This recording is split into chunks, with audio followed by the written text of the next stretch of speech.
आप सबको नमस्कार। आप सबका वाईएस गुरु एनसीईआरटी संस्कृत सॉल्यूशन इस यूट्यूब चैनल पर हार्दिक स्वागत है। आज हम एनसीईआरटी के द्वारा 7th क्लास के लिए निर्धारित संस्कृत की पाठ्य पुस्तक रुचिरा द्वितीय भाग है। इस पाठ्य पुस्तक के 15वें पाठ लालन गीतम का अभ्यास का कार्य कर रहे हैं। तो यहाँ पर जो हम अभ्यास का कार्य कर रहे हैं यह हमारे 15वें पाठ लालन गीतम, इस पाठ का अभ्यास का कार्य हम कर रहे हैं। सबसे पहला हमारा प्रश्न है गीतम स स्वरम गायत है। जो लालन गीतम जो पाठ है, जो श्लोक है, उसमें उनको स स्वर एक लय के साथ गाना है। तो यह जो प्रश्न है सिर्फ गाने के विषय में, हम श्लोकों को सिर्फ गा कर देखना है। और इसके लिए हम आपको बता देना चाहते हैं, श्लोक को गाने के लिए हम एक अलग से वीडियो बनाकर आपके लिए डालेंगे, ठीक है। क्योंकि यहाँ पर अभी हम जो कर रहे हैं वो सिर्फ परीक्षा के लिए उपयोगी कर रहे हैं, और परीक्षा में आपको आपके श्लोकों को गाकर नहीं सुनाना।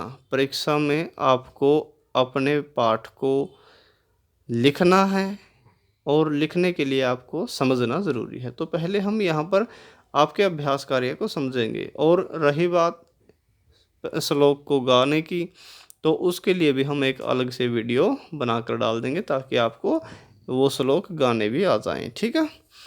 तो इसके बाद हम चलते हैं सीधा दूसरे प्रश्न पर। दूसरा प्रश्न है एक पदेन उत्तरत, एक शब्द के साथ उत्तर देना है। पहला प्रश्न है का विहस्ति, का विहस्ति।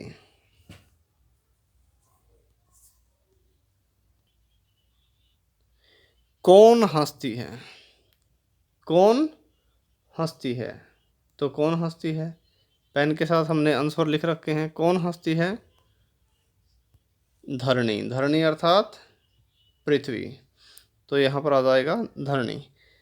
इसके बाद है किम विकसति, क्या विकसित होता है, तो कमलम, कमल आ जाएगा।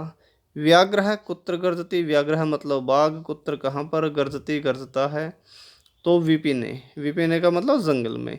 इसके बाद हरिण है किम खादति, हिरण क्या खाता है, यानी कि मृग क्या खाता है, नव घासम, नए घास को, ठीक है। ये पेन के साथ हमने आंसर लिख रखे हैं। अंतिम है पहले का मंदम क्या गस्ती, धीरे धीरे कौन जाता है या कौन चलता है, उष्ट्र है ऊंट, धीरे धीरे कौन चलता है, ऊंट। तो इस तरह से यहाँ पर हमने आपके लिए दूसरे के 5 के 5 प्रश्न हमने कर लिए, आंसर पेन के साथ भी लिख दिए हैं, आप देख सकते हैं और लिख सकते हैं। इसके बाद तीसरा हमारा प्रश्न है रेखांकितानि पदानि, रेखांकित शब्दों को आधारित आधार बनाकर प्रश्न निर्माण करो, प्रश्नों का निर्माण करना है। इसमें हमको ज़्यादा कुछ नहीं करना, सिर्फ उन शब्दों को चेंज करना है जो अंडरलाइन किए हुए हैं, जैसे नौका, पुष्पेशु, उष्ट्र है, धावन समय, सूर्य। इन शब्दों को हमको क्या करना है, अंडरलाइन किए हुए शब्दों की जगह पर प्रश्नवाचक शब्दों को स्थापित करना है। तो यद्यपि हम अलग से भी बनाकर लिख सकते थे आपके लिए प्रश्न, लेकिन आपको समझाने के लिए इसी में हम आपको प्रश्नों के साथ में ही आपको आंसर समझाएंगे। ये आपके लिए आंसर दे रखे हैं, आपको प्रश्न बनाने हैं। तो प्रश्न कैसे बनाने हैं वो देखिए। पहला है सलीले नौका चलती, सलीले मतलब पानी में, नौका मतलब नाव, सेलती चलती है, तो तैरती है, सॉरी सेलती मतलब तैरती है, पानी में नौका तैरती है। तो यहाँ पर नौका की जगह हमको प्रश्नवाचक शब्द स्थापित कर देना है। हम नौका की जगह पर क्या लिख देंगे, का। नौका की जगह पर लिख देंगे का, हमारा प्रश्न बनकर तैयार हो गया। और एक दूसरा काम हमको जो करना होता है वो होता है लास्ट में क्वेश्चन मार्क। ये हमारा प्रश्न बन गया। सलीले का सेलती, भाई पानी में क्या तैरती है, का मतलब क्या। इसके बाद दूसरा है पुष्पेशु चित्र पतंगा डयंते, फूलों पर चित्र पतंगा मतलब तितलियां, डयंते उड़ती हैं, मंडराती हैं। तो यहाँ पर पुष्पेशु की जगह पर हम क्या लिख देंगे, कुत्तर, ठीक है। या केसु भी हम लिख सकते हैं, किन पर क्या लिख सकते हैं, कुत्र भी लिख सकते हैं, लेकिन तितलियों के लिए कुत्र मतलब ये पुष्प क्या है, जगह है, और जगह के लिए हम क्या करते हैं, कुत्र लिख देते हैं। और दूसरा शब्द वो केसु भी चल जाएगा इसमें, ठीक है। केसु भी अगर आप लिखेंगे तो ये भी चल जाएगा, केसु। केसु का मतलब किन पर तितलियां उड़ती है, या कुत्र मतलब कहाँ पर तितलियां उड़ती है, और लास्ट में एक चीज जरूरी क्वेश्चन मार्क। ये बन गया आपका प्रश्न। इसके बाद तीसरा है उष्ट्रे पृष्ठे भारम वहती, ऊंट पीठ पर भार को ढोता है। तो इसमें एक शब्द चेंज करेंगे बस, उष्ट्र है की जगह क्या लिख देंगे, क्या का मतलब कौन। प्रश्न बन गया हमारा भाई, कह पृष्ठे भारम वहती, कौन पीठ पर भार को ढोता है। अंत में क्या करना है, जो पूर्ण विराम है उसको हटाकर उसकी जगह पर क्वेश्चन मार्क लगा देना है। यहाँ पर है धावन समय अस्वह किमपि न खादति, दौड़ने के समय घोड़ा कुछ भी नहीं खाता है। तो धावन समय की जगह पर हम क्या लिख देंगे, कदा। कदा का मतलब होता है कब, कि भाई कब घोड़ा क्या नहीं खाता है। कदा अस्वह किमपि न खादति, ये हमारा प्रश्न बनकर तैयार हो गया। ठीक है, कदा अस्वह किमपि न खादति, कब घोड़ा क्या नहीं कुछ भी नहीं खाता है। इसके बाद है सूर्य उदिते धरणी विहस्ती, सूर्य के उदय होने पर पृथ्वी हंसती है। तो सूर्य की जगह पर हम क्या लिख देंगे, कस्मिन। कस्मिन उदिते, ठीक है, किसके उदय होने पर धरणी विहसती, और इसके बाद क्वेश्चन मार्क। तो इस तरह से हमको प्रश्न बनाने सीखने भी हैं, और उसी के लिए हमने यहाँ पर कोशिश की है। इसके बाद हम देखते हैं तीसरा प्रश्न। तीसरा तो यह हो गया, सॉरी चौथा देखते हैं।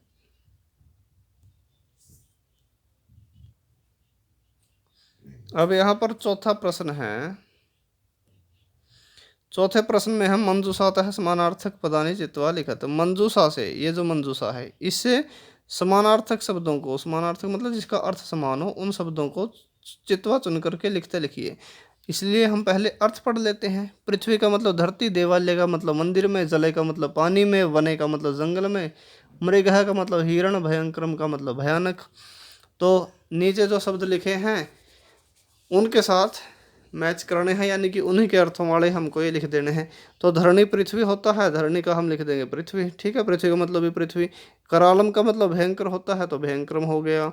सलीले मतलब पानी में, तो जले हो गया। विपिने का मतलब जंगल में होता है, तो वने हो गया। हरिणा मतलब मृग होता है, तो मृगा हो गया।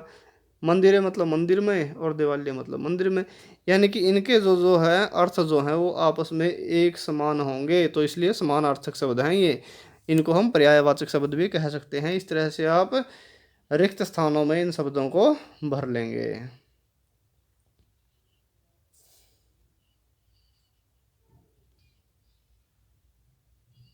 इसके बाद आ गया हमारा पांचवा प्रश्न, लालन गीतम। इस पाठ का अभ्यास का कार्य हमारा चल रहा है। विलोम पदानि में लिए थे, विलोम, विलोम शब्द होते हैं जिसका अर्थ अपोजिट हो, विपरीत अर्थ हो, उनको हम विलोम शब्द कहते हैं। उन शब्दों को मैच करना है, मिलाना है आपस में। तो एक तरफ हमने छात्रों की सुविधा के लिए सीरियल नंबर डाल दिए हैं, तो 3 4, दूसरी तरफ हमने वर्णमाला लिख दी है क ख ग, और दूसरी तरफ हमने उत्तर भी लिख दिए हैं, दूसरी तरफ हमने उत्तर भी लिख दिए हैं। इनका अर्थ समझ लेते हैं। मंदम का मतलब धीरे से होता है, नीचे का मतलब नीचे, कठोर मतलब कठोर होता है, पुरातनम का मतलब पुराना, अपर्याप्तम का मतलब जो काफ़ी ना हो, और नूतनम का मतलब होता है नया, संदिग्धम का मतलब कोमल या चिकना, पर्याप्तम का मतलब पर्याप्त जो काफ़ी हो, उच्चय का मतलब ऊंचे, और क्षिप्रम का मतलब जल्दी। तो इनके साथ किसके साथ क्या मैच होगा वो आप देख रहे हैं। हम एक बार कर भी लेते हैं। पहले के साथ होगा पांचवा मंदम, मंदम का मतलब धीरे से, क्षिप्रम का मतलब जल्दी। दूसरे का घ होगा नीचे का मतलब नीचे, ऊंचाई का मतलब ऊंचे। तीसरे का ख होगा कठोरा मतलब कठोर, संदिग्धम का मतलब कोमल, पुरातनम का मतलब पुराना, और नूतनम का मतलब नया, अपर्याप्तम का मतलब जो काफ़ी ना हो, और पर्याप्तम का मतलब जो पर्याप्त हो। तो इस तरह से आप इनको मैच कर लेंगे। इसके बाद नेक्स्ट क्वेश्चन देखिए।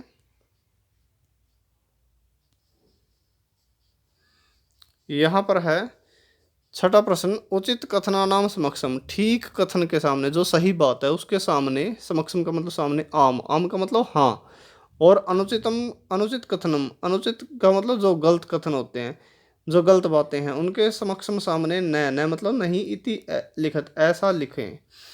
तो यहाँ पर हमने लिख दिया है, हम बताएंगे। ये लिख रखे हैं आपके लिए आंसर, लेकिन फिर भी समझ कर करें जो भी करें। तो पहला हम समझते हैं, धावन समय अस्वह खादति, दौड़ने के समय घोड़ा खाता है, दौड़ने के समय घोड़ा खाता है नहीं खाता, तो इसलिए इसने बात गलत कही है, न लिखेंगे। दूसरा है उष्ट्रय पृष्ठय भारम न वहति, ऊंट पीठ पर बोझ को नहीं ढोता है। क्या वजन नहीं ढोता, ढोता है, तो ये भी गलत है, न लिखेंगे।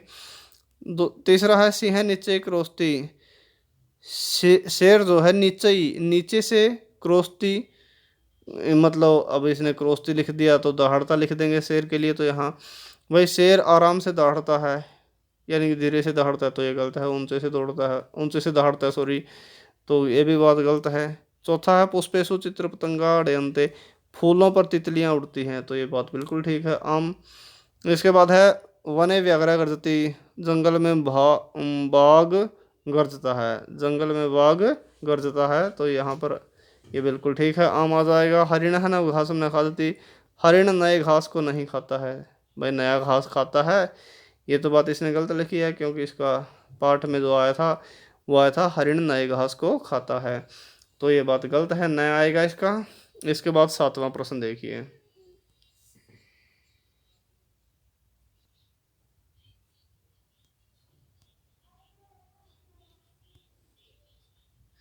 यहाँ पर सातवां प्रश्न है। सातवें प्रश्न में लिखा है अधोलिखितानि पदानि, नीचे लिखे गए शब्दों को, यानी कि जो शब्द लिखे हैं निर्देशानुसारम परिवर्तित, निर्देश के अनुसार बदलिए, परिवर्तन का मतलब परिवर्तन कीजिए, तो जो ब्रैकेट में लिखा है इसके अनुसार हमको बदलना है। यहाँ पर है चित्र पतंगा शब्द है, प्रथमा में बहुवचन में इसने पूछा था, जो चित्र पतंगा इसने बनाकर दिखा दिया था, यानी कि एक उदाहरण इसने दे रखा है, इसी के अनुसार हमको नीचे वाले भी लिखने हैं। तो भल्लू का शब्द है, तृतीया विभक्ति एक वचन में लिखेंगे तो भल्लू केन बन जाएगा, ठीक है। तो ये सारे जो शब्द रूप हैं वो कैसे कैसे हैं, वो बालक की तरह शब्द आए हैं सारे, ठीक है, बालक की तरह, जैसे बालक है बालको बालकः, ऐसे। तो उष्ट्र है शब्द है, पंचमी के द्विवचन में क्या बनता है, उष्ट्राभ्याम बन जाएगा। पेन के साथ हमने आंसर लिख दिए हैं, फिर भी समझ कर चलें।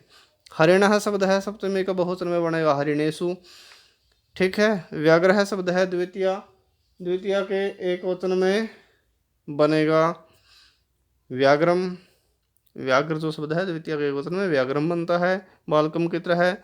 घोटक राज शब्द है, संबोधन के एक वचन में बनता है घोटक राज, हे घोटक राज। अब इसमें फर्क क्या है, इसमें फर्क मैं आपको बता देता हूँ क्या है। जैसे बाल का है जो शब्द होता है उसके संबोधन में विसर्ग नहीं लगते, वो सेम टू सेम होता है, जैसे घोटक राज यहाँ विसर्ग है तो संबोधन में विसर्ग नहीं लगेंगे, ठीक है, और हे साथ में जुड़ जाता है, तो बस यही अंतर होता है।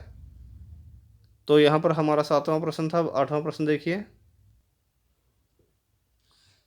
आठवें प्रश्न में है चित्रम दृष्टवा, चित्र को देखकर, मंजूषा है, मंजूषा से पदानी, पदों को च और प्रयोज्य प्रयोग करके वाक्यानि, वाक्यों को रचयित बनाइए।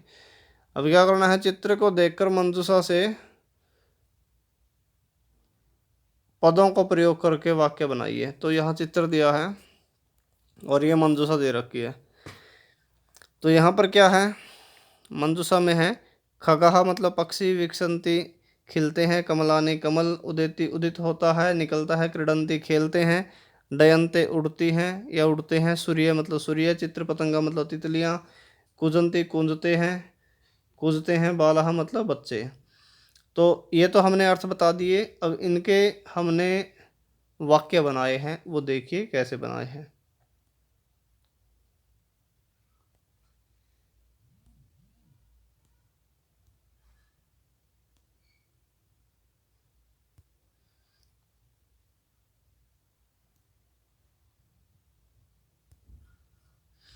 यहाँ पर हमने आपके लिए वाक्य बना दिए हैं। पहला है खगा कूजंती, पक्षी कूंजते हैं, ठीक है, ये शब्द ले लिया और ये ले लिया।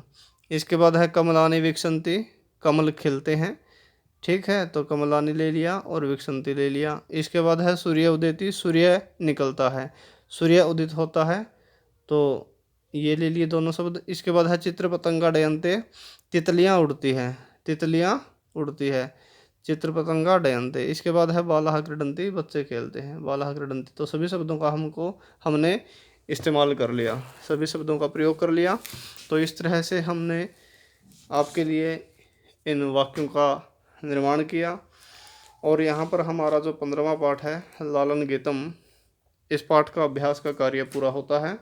आशा रखता हूँ सभी छात्रों को हमारी ये वीडियो ज़रूर पसंद आई होगी और संस्कृत के अध्ययन के लिए निरंतर हमारे साथ जुड़े रहने के लिए हमारे इस चैनल को सब्सक्राइब कर लें। इस वीडियो को अपने मित्रों के साथ ज़्यादा से ज़्यादा शेयर करें, लाइक करें, कमेंट करें। आज के लिए इतना ही, मिलते हैं अगले वीडियो में। जय तो संस्कृतम, जय तो भारतम।